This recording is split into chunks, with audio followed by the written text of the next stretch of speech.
Triangle Congruence by SAS, ASA, AAS, and HL. Previously, we talked about triangle congruence by side-side-side congruence postulate, and today we're going to talk about the other four postulates. Side-angle-side congruence postulate states that if two sides and the included angle of one triangle are congruent to two sides and the included angle of a second triangle, then the two triangles are congruent. So in our two triangles below, we have this red side marked with 1 and this blue side marked with 2. Those are congruent to the other triangle sides, red marked with 1 and blue marked with 2. Now, in between those two pairs of congruent sides, we also have a pair of congruent angles. So when you have one angle sandwiched in between two sides, side, angle, side, and those are congruent to the side, angle, side of another triangle, that's enough information to say that the two triangles are congruent. So here, it tells us that these pairs of triangles are congruent using SAS. Write the congruent statement for each pair of congruent triangles. So here, we have this side marked with 1, congruent to this side marked with 1, side marked with 2, congruent to the side marked with 2, and then that angle that's sandwiched in between them is congruent. So we have these two triangles congruent by side, angle, side, and we want to write the congruent statement. So remember, the first one, it doesn't matter how you write it, but I'm going to go QRS is congruent to triangle, and then we just need the second one to follow. So we went down the side marked with 1 to that marked angle, and then down the side marked with 2. So we have to start at Y, go down the side that's marked with 1 to the marked angle, and then down the side marked with 2, so YXW. In the second one, we have two adjacent triangles. These are both marked with 1, and then we have this pair of congruent angles.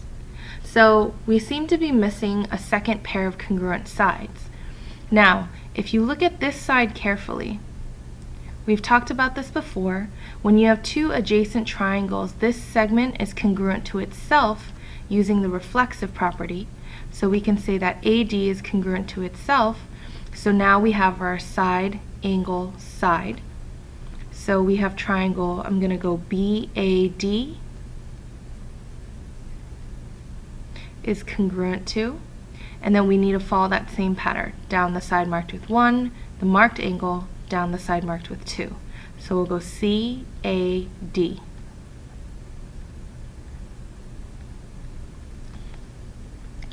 Now in this next one, we have one pair of congruent sides, and again we have that reflexive side that's adjacent, so that's congruent to itself, but we seem to be missing the angle here.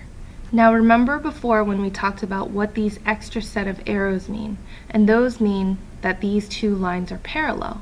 And whenever you have parallel lines, and we have this Z here, that means that we have alternate interior angles. So these angles right here are congruent because of the alternate interior angles theorem, because we have two parallel lines cut by a transversal. So now we have our side, angle, side congruent to side, angle, side. So when we write our congruent statement, we have triangle, and I'm going to go ACR.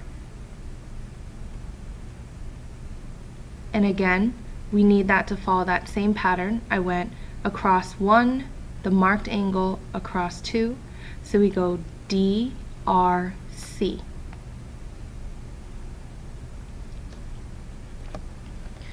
The next postulate is angle-side-angle congruence postulate, and it states if two angles and the included side of one triangle are congruent to two angles and the included side of a second triangle, then the two triangles are congruent. So again, we're talking about what pieces of congruent information we have. So we have an angle marked with 1 with an angle marked with 1, an angle marked with 2 congruent to an angle marked with 2, and again we have the side that's in between those two marked angles. So again we have the sandwich of angle, side, angle that's congruent. So these triangles here are congruent using ASA, and we want to write the congruent statement for each pair of congruent triangles. So same thing as we did before, these angles are congruent, these ones are congruent, and this side that's marked in between them is congruent. So we have angle, side, angle. So our congruent statement, we have triangle, if I go W to L to F, and again we want to follow that same order in the other triangle, that angle marked with 1, W to L, and then to Y. Next, when you take a look at this one, we have this pair of congruent sides. And remember, whenever you have two intersecting lines, we always have a pair of vertical angles. So here we have a pair of congruent and vertical angles, but we still only have one pair of congruent sides and one pair of congruent angles. But again, we have this extra set of arrows which tells us that those are parallel lines. And so when I trace this Z that we have, then again we find another of these alternate interior angles. So this is where we have our angle, side, angle. So when we write our congruent statement, the first triangle, I'm going to go triangle UOT, which is the angle marked with 2, down to the angle marked with 1, over to the unmarked angle. So again, we need to go in that same pattern, triangle SOR. Now when we take a look at this last pair, we have this adjacent side which is congruent to itself. So there's that one side we need, and we need two pairs of congruent angles. So again, we have two sets of parallel lines. So first I'm going to use the ones that are marked with one arrow to get our first pair of alternate interior angles. And then I'm going to use our second set of arrows to get our second pair of alternate interior angles. Now we have our angle, side, angle. So we can write our congruent statement. Triangle, I'm going to go ABC. So that order went from the unmarked angle over to the one marked with 2, and lastly to the one marked with 1. So follow that same pattern. Unmarked, marked with 2, to marked with 1. So we go congruent to triangle DCB.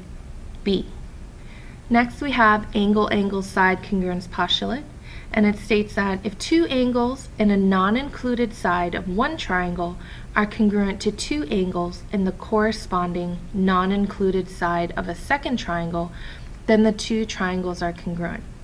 So this is similar to the one that we just talked about, because again there are two pairs of congruent angles and then one pair of congruent sides, but the difference is in the order that you see them on the triangle.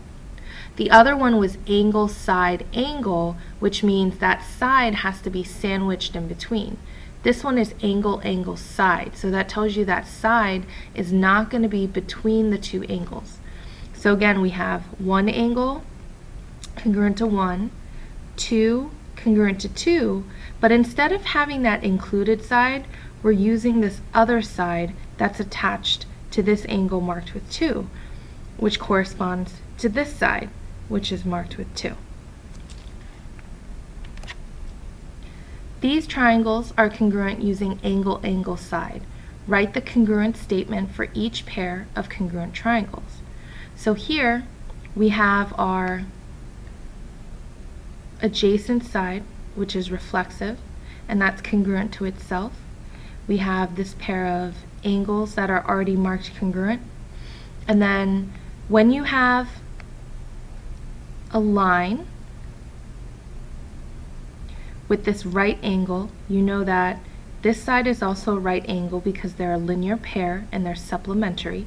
So if this one's 90, this has to be 90. So that gives us our angle, angle, side. And because that side comes from the right angle, this follows our angle, angle, side congruence postulate. So let's go ahead and write our congruence statement. If I go triangle X, Y, W, then we need to make sure that we match that. If we went X, Y, W, it needs to go Z, Y, W. And then we move into the second set of triangles. We have one pair of congruent angles, one pair of congruent sides.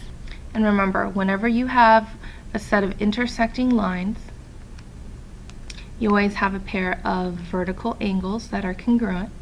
So when you look here, we have two sets of congruent angles and then one set of congruent sides. So again, we make sure that the side is not in between the two angles, because that would be angle, side, angle.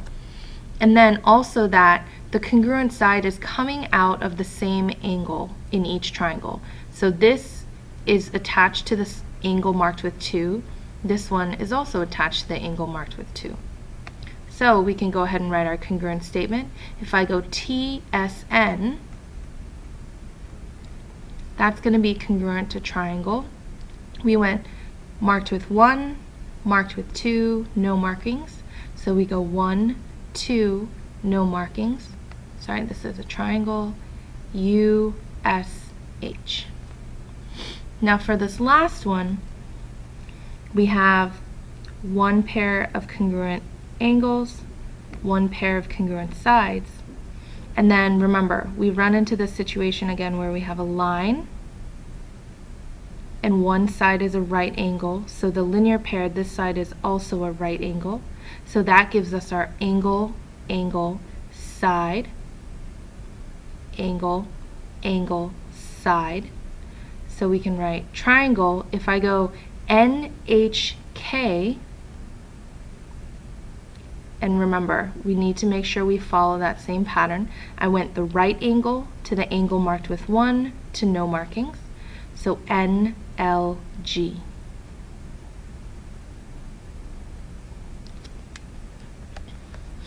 The last one we're going to talk about is the hypotenuse-leg congruence postulate. And this states that if the hypotenuse and a leg of a right triangle are congruent to the hypotenuse and a leg of a second right triangle, then the two triangles are congruent.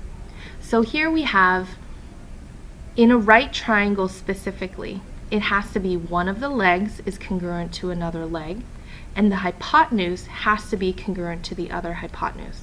Now this only works in right triangles because the only time that you will ever have a hypotenuse is in a right triangle, because the hypotenuse is the side that's opposite from the right angle. So these triangles are congruent using HL. Write the congruence statement for each pair of congruent triangles. So here we have this pair of congruent sides, this right angle, which is a linear pair with this right angle, and then this side that's adjacent and congruent to itself. So here we have this right triangle. This is a leg. Remember, the legs are the sides that create the right angle, and then we have the hypotenuses are congruent to each other. So we have triangle STR congruent to triangle UTR.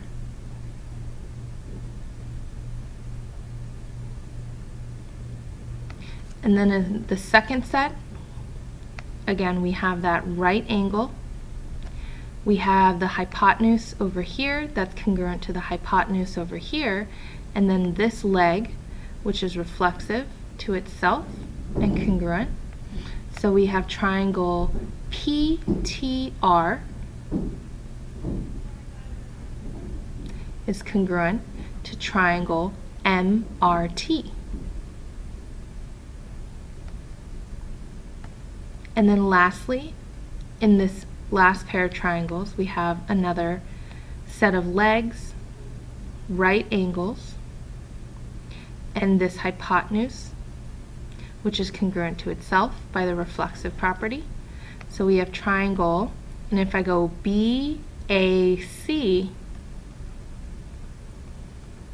that's going to be congruent to triangle CDB.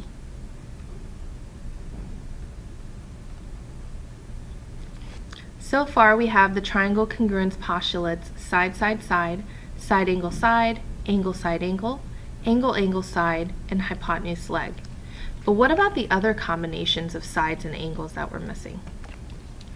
If we have congruent side, side, angle, the reason why this doesn't work is from the side, side, and then this angle, we can take this side.